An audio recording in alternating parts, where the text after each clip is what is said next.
അതിലേതെങ്കിലും ഒരു വരി നിങ്ങളെ സ്വാധീനിച്ചോ? ഏതെങ്കിലും ഒരു വരി നിങ്ങളെ സ്വാധീനിച്ച? അതല്ല, ആ സങ്കീർത്തനത്തിൽ ഇത്രയും സമയം നമ്മൾ പാടിയ ഈ സങ്കീർത്തനത്തിലെ നിങ്ങളെ സ്പർശിച്ച ഒരു വരി ഒന്ന് ചിന്തിച്ചേ. ഇത്രയും സമയം നമ്മൾ പാടിയ ഇത് 65-ാം സങ്കീർത്തനമാണ് പാടിയത്. 65-ാം സങ്കീർത്തനത്തിൽ ഈ പാടിയ നമ്മൾ കേട്ടു. ഈശോ തന്നെ പാടിയ ഗാനമാണെന്ന് ഞാൻ പല പ്രാവശ്യം പറഞ്ഞു. അതിലെ പ്രധാന തീം മുഴുവനും പാപം എടുത്തു മാറ്റുന്ന ആ ദൈവത്തിൻ്റെ കരുണയെക്കുറിച്ചാണ്.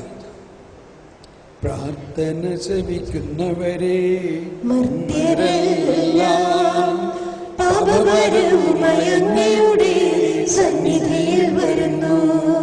കണ്ടോ? പ്രാർത്ഥന ശ്രവിക്കുന്നവനെ മർത്യരെല്ലാം പാപഭാരവുമായി അങ്ങയുടെ സന്നിധിയിൽ വരുന്നു.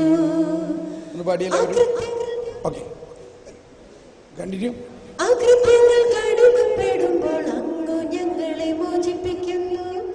അങ്ങയുടെ അങ്കണത്തിൽ വസിക്കാനങ്ങ് തന്നെ തിരഞ്ഞെടുത്തു കൊണ്ടുവരുന്നവൻ ഭാഗ്യവാൻ.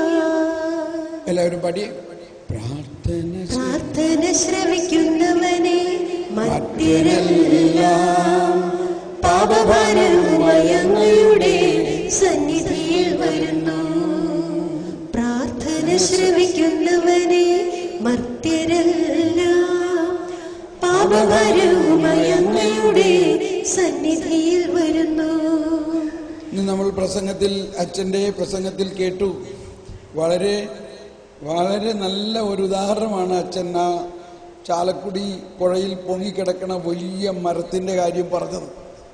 എന്താണ് ആ ചാലക്കുടി പുഴയിൽ പൊങ്ങിക്കിടക്കുന്നത്? നമ്മളെല്ലാവരും ചേർന്നിട്ട് പൊക്കാൻ പറ്റാഞ്ഞത് എന്തായിരുന്നു? അത് പാപമാണ്, പാപത്തിൻ്റെ ഭാരം. പക്ഷേ കർത്താവിൻ്റെ കൃപാസമുദ്രമാകുന്ന പുഴയിൽ അതിനൊരു ഭാരവുമില്ല. വളരെ നല്ല ഒരു ഉദാഹരണമാണ്. പക്ഷേ ഈ പാപത്തിൻ്റെ ഭാരം എന്ന് നമ്മൾ പറയുന്നത് അത് നമ്മൾ ചുമക്കണോ, നമ്മൾക്കത് മാറ്റണം എന്നത് ചിന്തിക്കുമ്പോഴാണ്. കർത്താവ് അത് മാറ്റണം എന്ന് ചിന്തിക്കുമ്പോൾ ഭാരം മാറി. പ്രാർത്ഥന ശ്രവിക്കുന്നവനെ മർത്യരെല്ലാം പാപഭാരവുമായി അങ്ങയുടെ സന്നിധിയിൽ വരുന്നു. അകൃത്യങ്ങൾ കടുമപ്പെടുമ്പോൾ അങ്ങ് ഞങ്ങളെ മോചിപ്പിക്കുന്നു. അങ്ങയുടെ അങ്കണത്തിൽ വസിക്കാനങ്ങ് തന്നെ തിരഞ്ഞെടുത്തു കൊണ്ടുവരുന്നവൻ ഭാഗ്യവാൻ. അങ്ങയുടെ അങ്കണത്തിൽ വസിക്കാൻ, ദൈവരാജ്യത്തിൽ വസിക്കാൻ, ദൈവത്തോടൊപ്പം വസിക്കാൻ. ഈ ഒറ്റ ലൈനിൽ എല്ലാ രഹസ്യങ്ങളും പറഞ്ഞിട്ടുണ്ട്. നമ്മൾ വിശുദ്ധ കുർബാനയുടെ അവസാനം, വിശുദ്ധ കുർബാന സ്വീകരണത്തിന് മുൻപ് ഉള്ള പ്രാർത്ഥന ഇങ്ങനെയാണ്. ഞാൻ 2 പ്രാവശ്യം പ്രാർത്ഥിക്കാം. ആദ്യം ഒന്ന് വേറെ വിധത്തിൽ പ്രാർത്ഥിക്കാം. അതിങ്ങനെയാണ്. സ്വർഗ്ഗരാജ്യത്തിലുള്ള വിശ്വാസത്തോടെ കർത്താവ് വിശ്വസിച്ചാണ് ശരീരത്തും സ്വീകരിക്കാൻ തിരുസഭ നമ്മൾ ക്ഷണിക്കുന്നു. കേട്ടിട്ടില്ലേ? എന്ത് മനസ്സിലായി? ഒന്നും മനസ്സിലായില്ല. ഇങ്ങനെ ആത്മീയതയുടെ വലിയ രഹസ്യങ്ങളെല്ലാം ഒന്നും മനസ്സിലാകാത്ത മാതിരി നമ്മൾ പ്രാർത്ഥിക്കുക. ഇന്ന് ആ ചേട്ടൻ പറഞ്ഞപ്പോൾ നമുക്ക് കുറച്ചും കൂടി മനസ്സിലായില്ലേ? സ്വർഗരാജ്യത്തിലുള്ള വിശ്വാസത്തോടെ കർത്താവ് ഈശോ മിശിഹായുടെ ശരീരവും രക്തവും പാനം ചെയ്യുവാൻ തിരുസഭ നമ്മളെ ക്ഷണിക്കുന്നു. ഓക്കെ, അപ്പോൾ ഈ അങ്കണത്തിൽ, അങ്ങയുടെ അങ്കണത്തിൽ വസിക്കാൻ നമ്മൾ വന്നിരിക്കുകയാണ്. ആ ദൈവം തന്നെ നമ്മുടെ എല്ലാ പാപഭാരവും ഏറ്റെടുക്കുന്നു. ഈ അർത്ഥത്തിലാണ് നമ്മൾ നേരത്തെ പറഞ്ഞത്. ഈശോ പറഞ്ഞു, മത്തായിയുടെ സുവിശേഷം 11-ാം അധ്യായത്തിൽ 28-ാമത്തെ വചനം എന്താണ്? മത്തായിയുടെ സുവിശേഷം 11:28 മിക്കവാറും എല്ലാവർക്കും ബൈഹാർട്ടാണ്. എന്താണ്? അധ്വാനിക്കുന്നവരും ഭാരം ചുമക്കുന്നവരും എൻ്റെ അടുത്ത് വരുവിൻ, ഞാൻ നിങ്ങളെ ആശ്വസിപ്പിക്കാം. ഇതൊരുപാട് ചുമരുകളിലെല്ലാം എഴുതി വച്ചിട്ടുള്ളതാണ്. ഇത് വളരെ പ്രത്യേക ഒരു കാര്യമാണ്. നമ്മൾ ഇത് കേൾക്കുമ്പോൾ ആദ്യം ചിന്തിക്കുന്നത് നമ്മുടെ ഭൗതികമായ മാനുഷികമായ കഷ്ടപ്പാടിനെയും ഭാരത്തെയും ജോലിയുടെയും എല്ലാം പ്രശ്നങ്ങൾ, സാമ്പത്തിക പ്രശ്നവും കുടുംബ പ്രശ്നവും നമ്മുടെ ഫിസിക്കൽ, നമ്മൾ ജോലി ചെയ്ത് തളർന്നു, ഇങ്ങനെയൊക്കെയുള്ളതിനെ ആശ്വസിപ്പിക്കുന്ന ഒരു ദൈവമാണ് എന്ന് പറഞ്ഞ് ഞാനും ഇത് പ്രസംഗിച്ചിട്ടുള്ളതാവറെ. പക്ഷേ ഒരു 2-3 വർഷമായിട്ടുള്ളൂ എനിക്ക് ഇങ്ങനെ ഒരു ഉൾക്കാഴ്ച കിട്ടിയത്. കർത്താവ് ഇവിടെ പറയുന്നത് നമ്മുടെ ശാരീരികമായ ഭാരത്തെക്കുറിച്ചല്ല. ഫരിസേയരും നിയമജ്ഞരുടെയും നിയമത്തെ മാത്രം ആശ്രയിച്ചുകൊണ്ടുള്ള ഒരു ആത്മീയതയെ, ആ നിയമവും നിയമത്തിലൂടെ ഉണ്ടാകുന്ന ശിക്ഷയെയും കുറിച്ച് മനുഷ്യനെ ഭാരപ്പെടുത്തുകയും അങ്ങനെ നിയമം പാലിക്കാൻ വേണ്ടി അധ്വാനിക്കുകയും അങ്ങനെ നിയമത്തിന്റെ പാലിക്കാൻ എത്ര ശ്രമിച്ചിട്ടും അത് പാലിക്കാൻ പറ്റാത്ത അവസ്ഥയിലുള്ള മനുഷ്യന്റെ ആ ഭാരം, ആ ഭാരമാണ് ഈശോ അവിടെ പറയുന്നത്. അധ്വാനിക്കുന്നവരും ഭാരം ചുമക്കുന്നവരും എൻ്റെ അടുത്ത് വരുവിൻ. ഈശോ എന്ത് ഭാരമാ ഈശോ എടുത്തത്? ആരുടെ ഭാരമാണ് ഈശോ എടുത്തത്?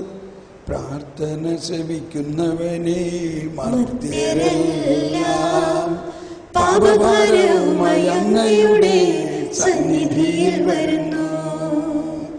അകൃത്യങ്ങൾ കടിമപ്പെടുമ്പോൾ അങ്ങ് ഞങ്ങളെ മോചിപ്പിക്കുന്നു. അങ്ങയുടെ അങ്കണത്തിൽ വസിക്കാൻ അങ്ങ് തന്നെ തിരഞ്ഞെടുത്തു. കൊണ്ടുവരുന്നവൻ ഭാഗ്യവാൻ. സ്നേഹമുള്ളവരെ, ഇപ്പോ ഇന്നലെ മുഴുവനും നമ്മൾ ജ്ഞാനത്തിന് വേണ്ടി പ്രാർത്ഥിച്ചതിൻ്റെ അർത്ഥം ഇതാണ്. ഈ ദൈവിക വചനങ്ങളും അതിലൊഴിഞ്ഞിരിക്കുന്ന ദൈവരാജ്യത്തിന്റെ രഹസ്യങ്ങളും ദൈവിക ജ്ഞാനത്തിലൂടെ നമ്മൾക്ക് മനസ്സിലാകുകയുള്ളൂ. അങ്ങനെ ദൈവിക ജ്ഞാനത്തിലൂടെ യേശുക്രിസ്തുവിനെ കുറിച്ചുള്ള അറിവ് നമ്മളിൽ വർദ്ധിക്കുമ്പോഴാണ് ഇന്ന് ബഹുമാനപ്പെട്ട തടത്തിലച്ചൻ നമ്മളോട് പറഞ്ഞ ഈ വലിയ കാര്യങ്ങൾ, ദൈവം എന്തെല്ലാം കാര്യങ്ങൾ നമ്മളെ ശിക്ഷിക്കാതെ പാപത്തെ മോചിക്കുന്നതും അതിൻ്റെ രക്ഷാകര രഹസ്യങ്ങളെല്ലാം. പക്ഷെ ഇതിനെ ഈശോയുടെ കാഴ്ചപ്പാടിലൂടെ നമ്മൾ കാണുന്നില്ലെങ്കിൽ, ഈശോയിൽ വിശ്വസിക്കുന്നു എന്ന് പറഞ്ഞതുകൊണ്ട് നമുക്ക് പ്രയോജനം ഉണ്ടാവുന്നില്ല. ഈശോയിൽ വിശ്വസിക്കുന്നു, പാപം ചെയ്യില്ല എന്ന് നമ്മൾ പറയുന്നു, പക്ഷെ വീണ്ടും നമ്മൾ കുമ്പസാരം കഴിഞ്ഞ അന്ന് തന്നെ പാപം ചെയ്തു വരും. എന്തുകൊണ്ട് പാപം ചെയ്യുന്നു? നമ്മൾ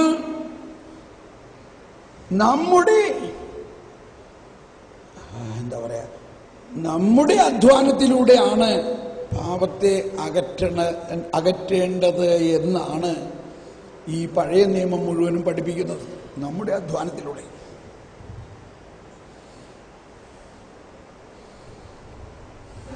ഇനി ഞാൻ പറയാൻ പോണത് കേൾക്കുമ്പോൾ നിങ്ങൾക്ക് അല്പം ബുദ്ധിമുട്ടൊക്കെ ഉണ്ടാവട്ടോ.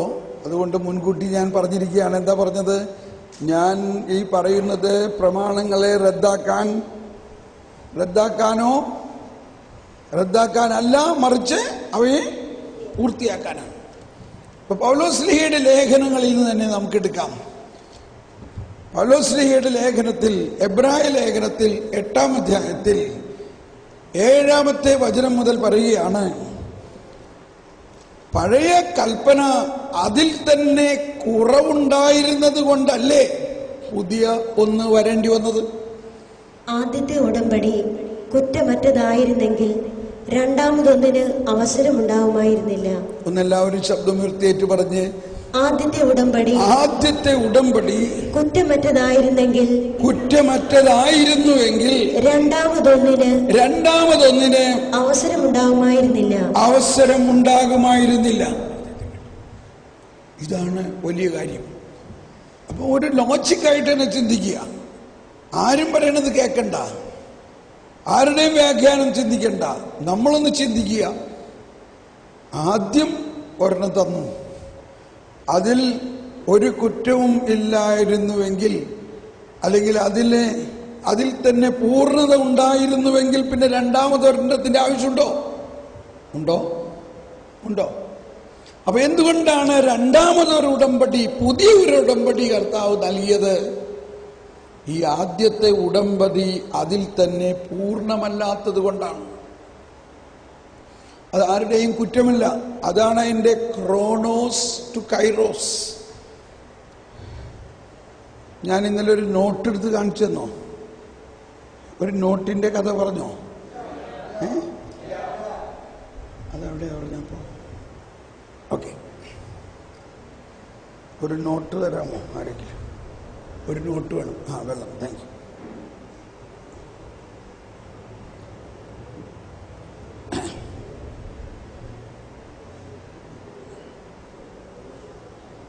ഇത് 500 രൂപ നോട്ട്, ഇന്ത്യൻ കറൻസി. ശ്രദ്ധിക്കണം, ഈ നോട്ടിനെ ആദ്യം ഒരു ജനറൽ നോളേജ് ക്വസ്റ്റ്യനാണ്, ബൈബിളുമായിട്ട് യാതൊരു സംഭവമില്ലാത്ത ജനറൽ നോളേജ് ക്വസ്റ്റ്യൻ.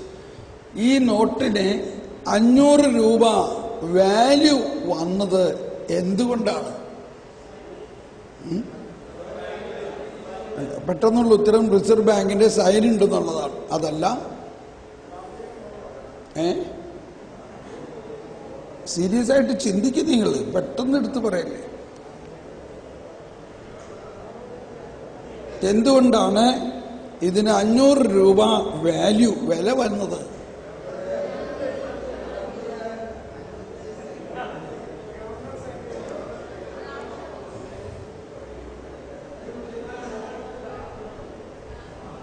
എന്താ പറഞ്ഞേ?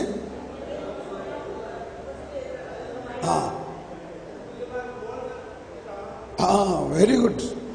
അപ്പൊ 2-3 പേര് പറഞ്ഞു ഇതിന്റെ ഈക്വൽ എമൗണ്ട്, അതായത് 1,500,000 രൂപ നോട്ട് റിസർവ് ബാങ്ക് ഇറക്കണമെങ്കിൽ റിസർവ് ബാങ്ക് ഗവൺമെന്റ് സൈൻ ചെയ്ത് ചുമ്മാ ഇറക്കാനൊന്നും പറ്റില്ല. എന്താ അതിന്റെ നിയമം? 1,500,000 രൂപ നോട്ട് പുറത്തേക്ക് വിടണമെങ്കിൽ 500 കോടി അതിൻ്റെ ആ വാല്യൂ ഗോൾഡായിട്ടോ അല്ലെങ്കിൽ മറ്റെന്തെങ്കിലും ഉരുപ്പടി ആയിട്ട് അവിടെ ഡെപ്പോസിറ്റ് വേണം.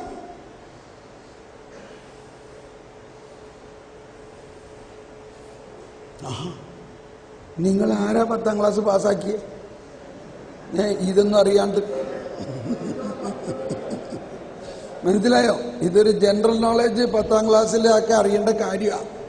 ഓക്കെ, ഇപ്പൊ അറിഞ്ഞല്ലോ. അതായത് ഇന്ത്യൻ എല്ലാ കറൻസിയുടെയും അർത്ഥം അതാണ്.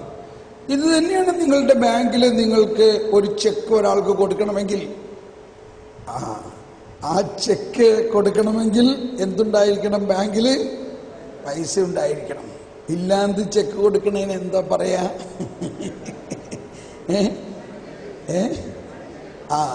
ഞാൻ പറയാനില്ല. അപ്പൊ ആശയം മനസ്സിലായോ? നമ്മുടെ ബാങ്കിൽ പൈസ ഉണ്ടെങ്കിൽ മാത്രമേ അതിൻ്റെ വാല്യൂ ഉള്ളൂ ആ ചെക്കിന്. പറയാൻ പോണ കാര്യം, അപ്പൊ കർത്താവ് ഈശോമിശിഹ ഒരു പുതിയ നിയമം ഉണ്ടോന്നു. ആ നിയമം ഇതാണ് പറയുന്നത്: ഞാൻ നിങ്ങളെ സ്നേഹിച്ച പോലെ നിങ്ങൾ 500 യൂണിറ്റ് സ്നേഹം മറ്റുള്ളവർക്ക് കൊടുക്കുക. മനസ്സിലായോ? ഞാൻ നിങ്ങളെ സ്നേഹിച്ച പോലെ നിങ്ങൾ സ്നേഹിക്കുക. പക്ഷേ മോശയും കുറെ നിയമം കൊണ്ടുവന്നു. എന്താ 2 നിയമത്തിന്റെയും വ്യത്യാസം? യേശു കൊണ്ടുവന്ന നിയമം വാല്യൂ ഡെപ്പോസിറ്റ് വെച്ചുകൊണ്ടാ. യേശു സ്നേഹിക്കാൻ പറഞ്ഞത്, ഇന്ന് നമ്മൾ കവ്വാലി പാടിയത് മനസ്സിലായോ? സ്നേഹിതന് വേണ്ടി ജീവൻ അർപ്പിക്കുന്നതിനേക്കാൾ വലിയ സ്നേഹമില്ല. സ്നേഹിതന് വേണ്ടി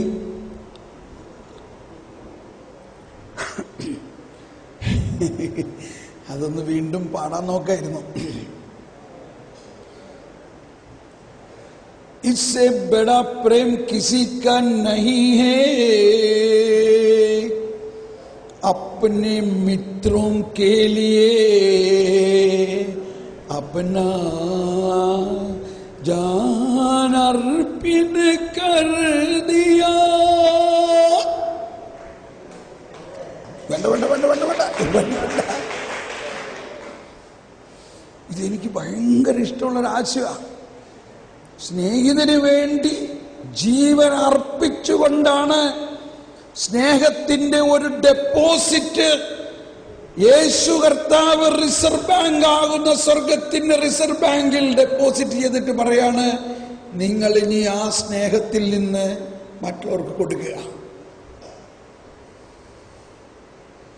ഇപ്പൊ എളുപ്പം തോന്നുന്നുണ്ടോ? ഇപ്പൊ എളുപ്പമല്ലേ? യേശു സ്നേഹത്തിന്റെ ഒരു ഡെപ്പോസിറ്റ് ഉണ്ടാക്കിയിരിക്കുകയാണ്. ആ ഡെപ്പോസിറ്റ് ഇല്ലാതെ വാല്യൂ ട്രാൻസ്ഫർ ആവില്ല. അപ്പൊ മോശ അടിച്ച നോട്ടൊക്കെ കള്ളനോട്ടെന്ന് പറയാൻ പറ്റൂല. കള്ളനോട്ടെന്ന് പറയാൻ പറ്റൂല. കർത്താവ് തന്നെ പറഞ്ഞിട്ട് അടിച്ച നോട്ട. പക്ഷെ മോശ നോട്ടടിച്ചത് യേശു വരുന്നത് വരെ കാത്തു വച്ചിരിക്കുകയാണ്. അങ്ങനെയാണ് റിസർവ് ബാങ്ക്. നോട്ടടിക്കും, നോട്ടടിച്ചിട്ട് അവിടെ വെക്കും, എന്നിട്ട് ഡെപ്പോസിറ്റ് ഉണ്ടാക്കിയിട്ടേ അത് റിലീസ് ആവുള്ളൂ. അപ്പൊ മോശ വന്ന് നോട്ടടിച്ചു. പക്ഷേ ആ നോട്ട് അതിന് യഥാർത്ഥ വാല്യൂ വരുന്നത് മോശ തന്റെ ജീവൻ ഡെപ്പോസിറ്റ് ചെയ്തോ? മോശ ചെയ്തില്ല. യേശുവാണ് ജീവൻ രക്തമൊഴുക്കി ഡെപ്പോസിറ്റ് ചെയ്തുകൊണ്ട് നമുക്ക് വേണ്ടി ഒരു റിസർവ് ഡെപ്പോസിറ്റ് ഉണ്ടാക്കി. അതിൻ്റെ യോഗ്യതയിൽ നിന്നാണ് ഈ പ്രമാണങ്ങൾ പുറത്തിറങ്ങിയപ്പോഴാണ് അതിന് വില വരുന്നത്. അതുകൊണ്ട് പഴയ നിയമവും പുതിയ നിയമവും തമ്മിലുള്ള പ്രധാന വ്യത്യാസം ഇതാണ്. പഴയ നിയമത്തിൽ ഒരുപാട് പ്രോമിസുകളും ഒരുപാട് വാഗ്ദാനങ്ങളും ഒരുപാട് നിയമങ്ങളുമെല്ലാം കൊണ്ടുവന്നു. എങ്കിലും അതെല്ലാം യേശുവിലൂടെ പൂർത്തിയാകാൻ വേണ്ടിയുള്ളതായിരുന്നു. ഇനി വായിക്കാം. എബ്രായ ലേഖനം 8-ാം അധ്യായം 7-ാമത്തെ വചനം പറയുകയാണ്, പഴയ ഉടമ്പടി അതിൽ തന്നെ പൂർണ്ണമായിരുന്നുവെങ്കിൽ പുതിയ ഒരു ഉടമ്പടിയുടെ ആവശ്യമുണ്ടായിരുന്നില്ല. എന്നാൽ വായിച്ചോ, ആദ്യത്തെ ഉടമ്പടി കുറ്റമറ്റതായിരുന്നെങ്കിൽ രണ്ടാമതൊന്നിന് അവസരമുണ്ടാവുമായിരുന്നില്ല. അവിടുന്ന് അവരെ കുറ്റപ്പെടുത്തിക്കൊണ്ട് അരുളി ചെയ്യുന്നു, കർത്താവ് അരുളി ചെയ്യുന്നു, ഇസ്രായേൽ കുടുംബവും യൂദ കുടുംബവുമായി ഞാൻ ഒരു പുതിയ ഉടമ്പടി സ്ഥാപിക്കുന്ന ദിവസങ്ങൾ വരുന്നു. ആ ഉടമ്പടി അവരുടെ പിതാക്കന്മാരെ ഈജിപ്തിൽ നിന്ന് പുറത്തു കൊണ്ടുവരാൻ അവരെ കൈപിടിച്ച് നടത്തിയ ആ ദിവസം അവരുമായി ചെയ്ത ഉടമ്പടി പോലെ ആയിരിക്കുകയില്ല. എന്തെന്നാൽ കർത്താവ് അരുളി ചെയ്യുന്നു, അവർ എൻ്റെ ഉടമ്പടിയിൽ ഉറച്ചു നിന്നില്ല, അതുകൊണ്ട് ഞാനും അവരെ ശ്രദ്ധിച്ചില്ല. കർത്താവ് അരുളി ചെയ്യുന്നു, ആ ദിവസങ്ങൾക്ക് ശേഷം ഇസ്രായേൽ ഭവനവുമായി ഞാൻ ചെയ്യുന്ന ഉടമ്പടി ഇതാണ്, എന്റെ നിയമങ്ങൾ. എല്ലാവരും ശബ്ദമുയർത്തി ഏറ്റുപറഞ്ഞ് കരമുയർത്തി ഒന്ന് ഏറ്റുപറഞ്ഞുകൊണ്ട്, എന്റെ നിയമങ്ങൾ അവരുടെ മനസ്സിൽ ഞാൻ സ്ഥാപിക്കും. അവരുടെ ഹൃദയത്തിൽ ഞാൻ അവ ആലേഖനം ചെയ്യും. ഞാൻ അവർക്ക് ദൈവമായിരിക്കും. അവർ എനിക്ക് ജനവും. തുടർന്ന് കണ്ടിന്യൂ. ആരും തന്റെ സഹപൗരനെയോ സഹോദരനെയോ കർത്താവിനെ അറിയുക എന്ന് പറഞ്ഞു പഠിപ്പിക്കേണ്ടതില്ല. എന്തെന്നാൽ അവരിലെ ഏറ്റവും ചെറിയവൻ മുതൽ ഏറ്റവും വലിയവൻ വരെ എല്ലാവരും എന്നെ അറിയും. അവരുടെ അനീതികളുടെ നേർക്ക് ഒന്നുകൂടി എല്ലാവരും ശബ്ദം ഉയർത്തി, കരമുയർത്തി. അവരുടെ അനീതികളുടെ നേർക്ക് ഞാൻ കരുണയുള്ളവനായിരിക്കും. അവരുടെ പാപങ്ങൾ ഞാൻ ഒരിക്കലും ഓർക്കുകയുമില്ല. പുതിയ ഒരു ഉടമ്പടിയെ പറ്റി പറയുന്നത് കൊണ്ട് ആദ്യത്തേതിനെ അവൻ കാലഹരണപ്പെടുത്തിയിരിക്കുന്നു. കാലഹരണപ്പെട്ടതും പഴക്കം ചെന്നതുമായ അപ്രത്യക്ഷമായിക്കൊണ്ടിരിക്കുന്നു. അത് അപ്രത്യക്ഷമായിക്കൊണ്ടിരിക്കുന്നു. മനസ്സിലായി? ഇതിനു വേണ്ടിയാണ്.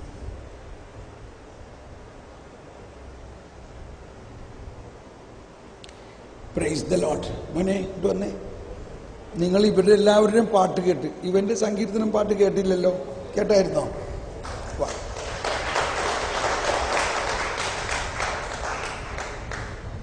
വായോ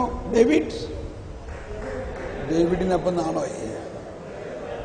അല്ലെങ്കിൽ വചനം പറഞ്ഞാൽ മതി. വചനം പറയും. ഓക്കെ, പിന്നെ വരും അവൻ അവൻ്റെ ഓൺ ടൈമിൽ വന്നിട്ട് പറയും, മൈക്ക് തരാൻ പറയും. അപ്പോൾ നമുക്ക് കൊടുത്താൽ മതി. വരുന്നുണ്ടോ? വേണം. വാ വാ വാ വാ വാ വായോ. ഇല്ല, ഇനി വരും.